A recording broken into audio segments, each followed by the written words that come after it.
ताज्या घडामोडी पाहण्यासाठी सी24 या यूट्यूब चॅनलला लाईक करा, शेअर करा, सबस्क्राईब करा आणि बेल आयकॉनवरती क्लिक करायला विसरू नका।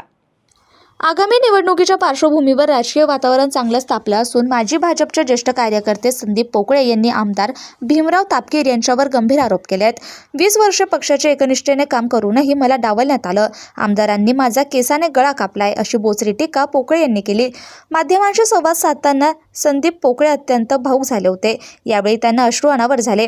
त्यांनी आपली व्यथा मांडताना विचारले की 2 दशके प्रामाणिकपणे पक्षाची सेवा करूनही माझ्यावर ही वेळ का आली, पक्षाने मला का डावलले।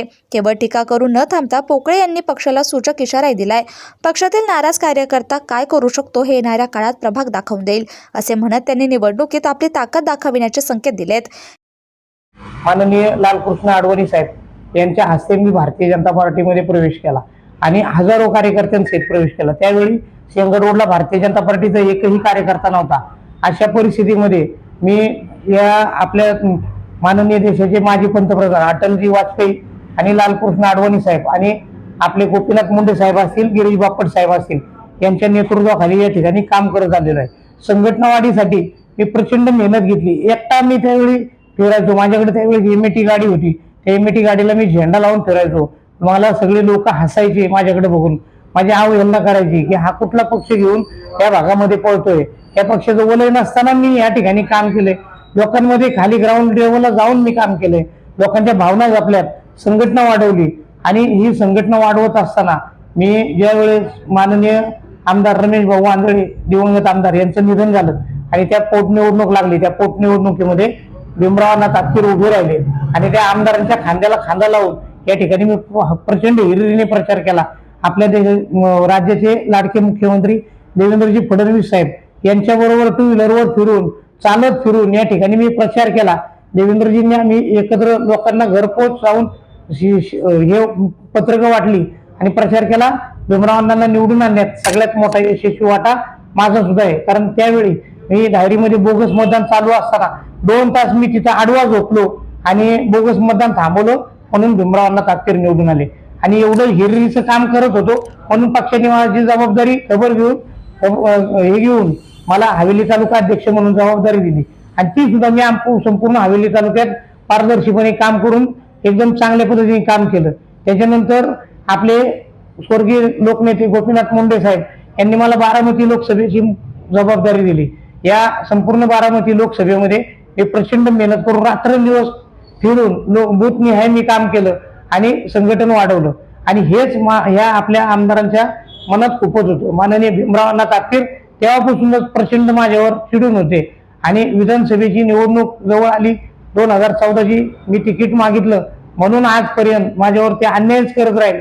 मला त्यांनी भारतीय जनता पार्टीच्या माध्यमातून मला आजपर्यंत कुठलीच जबाबदारी दिली नाही, तरी पण मी लढत राहिलो। त्यानंतर पंचायत समितीची निवडणूक लागली, मी पंचायत समितीची निवडणूक पक्षाकडे मागितली। भीमरावांना तापकीरांना हात जोडून विनवणी केली की अण्णा मला संधी द्या, माझं या भागात काम आहे, मी निवडून येईल। त्यावेळेस माझी 4 महिन्याची लहान मुलं होती, जोडी मुलं, माझी बायको आणि मी दोघं जण अण्णांच्या गायवाया करत होतो, पाया पडत होतो, अण्णा मला या ठिकाणी उमेदवारी द्या, माझी छोटी छोटी लेकरं आहेत, मला त्या लेकरांचं हे नाही, परंतु भारतीय जनता पार्टीच्या माध्यमातून मी काम उभारले, मला संधी द्या। आणि मला तरी सुद्धा मला डावललं। अण्णा फक्त लांबून हसत होते आणि काही न करता एका विरोधी दुसऱ्या पक्षातला एक उमेदवार घेतला, त्याच्या सोबत आर्थिक गठबंधन केलं, आर्थिक काही सोयी केल्या आणि त्याला उमेदवारी दिली। मला डावललं गेलं तरी पण मी गप्प बसलो। त्याच्यानंतर पुन्हा एकदा विधानसभेची निवडणूक लागली, मी प्रचंड काम केलं, भीमरावांना तापकीरांना निवडून आणलं। परत ज्यावेळेस या पंचायत समितीची परत निवडणूक लागली, 11 गावाची महानगरपालिका समाविष्ट केली, त्या गावाची निवडणूक लागली, मी उमेदवारी मागितली।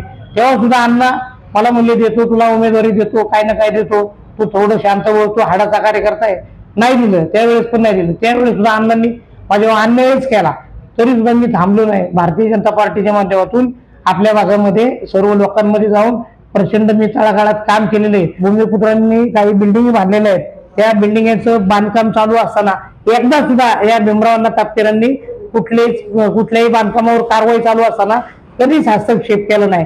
एका सुद्धा कार्यकर्त्याचं घर पाडत असताना भीमरावांना तापकीर या ठिकाणी आले नाहीत।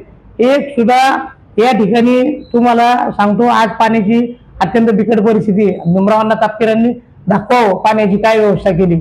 असे अनेक प्रश्न. डायरी गावामध्ये एक सुद्धा स्वच्छतागृह नाही, डायरी गावामध्ये एक सुद्धा भाजी मंडई नाही. फक्त कमिशन खायचं, टक्केवारी खायची, पैसे खायचे, लोकांसंग गोड बोलायचं आणि उमेदवारी मागायची. हाच फक्त यांचा धर्म आहे. माझा थेट यांच्यावर आरोप आहे. भारतीय जनता पार्टी ही देशातली 1 नंबरची पार्टी आहे. जगामध्ये माननीय पंतप्रधान देवेंद्रजी असतील, आपले देशाचे लाडके पंतप्रधान मोदीजी असतील, 1 नंबरचं काम करत आहेत. माझा यांच्यावर काहीच आक्षेप नाही. परंतु साहेब, ही खाली जी तळागाळातली लोक आहेत, जनतेच्या भावना तुम्ही समजून घ्या. जनतेमध्ये या नालायक लोकांवर खूप मोठा एक नाराजगी आहे. आमच्यासारख्या कार्यकर्त्यांची तळमळ यांना लागल्याशिवाय राहणार नाही. आणि हाडाचा कार्यकर्ता तुम्ही संपवण्याची जी आता वृत्ती हातात घेतलेली आहे, पैसे खाऊन तुम्ही उमेदवारी लोकांना देतात. आमदार साहेब, तुम्हाला लोक गावातच नाही रस्त्यावर फिरून देणार नाहीत, हा माझा शब्द आहे. आज तुम्ही आमच्यावर जो अन्याय केलाय, त्या अन्यायाचा बदला लोक भले रस्त्यावर येणार नाहीत, पण ज्या दिवशी मतदान असेल त्या दिवशी मतदान रुपीमध्ये हे तुम्हाला दाखवल्याशिवाय राहणार नाहीत. त्यामुळं मी भारतीय जनता पार्टीच्या या भूमिकेतून आज शिवसेनेमध्ये जात असताना मला तीव्र वेदना होत आहेत. माझं मन आज अक्षरशः रडत आहे. परंतु या माझ्या कुटुंबावर, माझ्या फॅमिलीवर जो अन्याय झालेला आहे, तो अन्याय याला वाचा फोडण्याचं मी काम करणार आहे. आणि एकनाथ शिंदे साहेब हे माझ्या नेहमी सोबत राहणार आहेत.